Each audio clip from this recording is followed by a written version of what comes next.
अहं पुरातीत भवे भवं मुने दास्यास्तु कस्याश्चन वेदवादिनां निरूपितो बालक एव योगिनां शुश्रूषणे प्रावृषि निर्विविक्षताम्. Verse 23. O Muni, in the last millennium, I was born as the son of a certain maidservant, engaged in the service of Brahmanas who were following the principles of Vedanta. When they were living together during the 4 months of the rainy season, I was engaged in their personal service.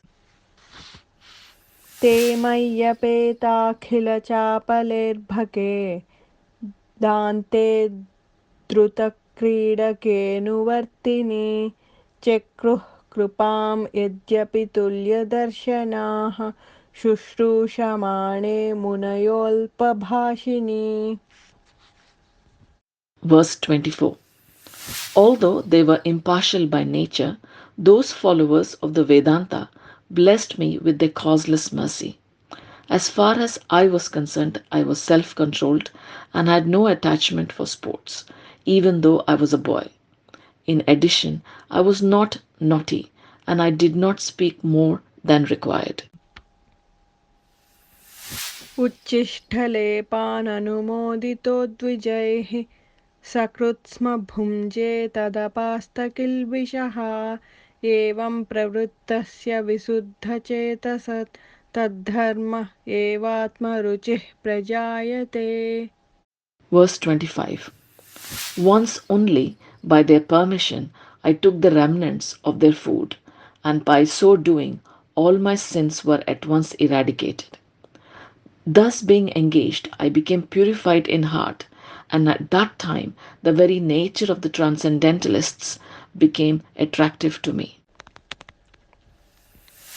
तत्रान्वहं कृष्णकथाः प्रगायताम् अनुग्रहेण शृण्वं मनोहराः ताः श्रद्धया मेनुपदं विशृण्वतः प्रियश्रवस्यङ्गममाभवद्रुचिः.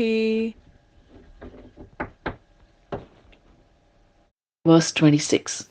O Vyasadeva, in that association and by the mercy of those great Vedantists, I could hear them describe the attractive activities of Lord Krishna, and thus listening attentively, my taste for hearing of the personality of Godhead increased at every step. तस्मिंस्तदा लब्धरुचेर्महामते प्रियस्रवस्य अस्खलिता मतिर्मम ययाहमेतत्सदसत्स्वमायया पश्ये मयि ब्रह्मणि कल्पितं परे. Verse 27. O great sage, as soon as I got a taste of the personality of Godhead, my attention to hear of the Lord was unflinching, and as my taste developed, I could realize that it was only in my ignorance that I had accepted gross and subtle coverings, for both the Lord and I are transcendental. इत्थं शरत्प्रावृषिकावृतु हरेर्विशृण्वतो मेनुसवं यशोमलं सङ्कीर्त्यमानं मुनिभिर्महात्मभिर्भक्तिः प्रवृत्तात्मरजस्तमोपः. Verse 28. Thus, during 2 seasons, the rainy season and autumn, I had the opportunity to hear these great souled sages constantly chant the unadulterated glories of the Lord Hari. As the flow of my devotional service began, the coverings of the mode of passion and ignorance vanished. तस्यैवं मेनुरक्तस्य प्रसृतस्य हतेन सह श्रद्दधानस्य बालस्य दान्तस्यानुचरस्य च. Verse 29. I was very much attached to those sages. I was gentle in behavior, and all my sins were eradicated in their service. In my heart, I had strong faith in them. I had subjugated the senses, and I was strictly following them with body and mind. ज्ञानं गुह्यतमं यत्तत् साक्षात् भगवतोदितम् अन्ववोचन् गमिष्यन्तः कृपया दीनवत्सलाः. Verse 30. As they were leaving, those Bhakti Vedantas, who are very kind to poor hearted souls, instructed me in that most confidential subject which is instructed by the personality of Godhead Himself. येनैवाहं भगवतो वासुदेवस्य वेधसः मायानुभावमविदं येन गच्छन्ति तत्पदम्. Verse 31.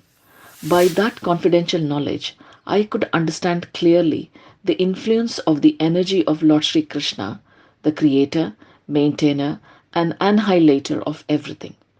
By knowing that, one can return to him and personally meet him. एतत् संसूचितं ब्रह्मं तापत्रयचिकित्सतं यदीश्वरे भगवते कर्म ब्रह्मणि भावितम्. Verse 32. O Brahmana Vyasadeva, it is decided by the learned that the best remedial measure for removing all troubles and miseries is to dedicate one's activities to the service of the Supreme Personality of Godhead, Sri Krishna. आमयो यश्च भूतानां जायते येन सुव्रता तदेव ह्यामयं द्रव्यं न पुनाति चिकित्सितम्. Verse 33. O good soul, does not a thing applied therapeutically cure a disease which was caused by that very same thing?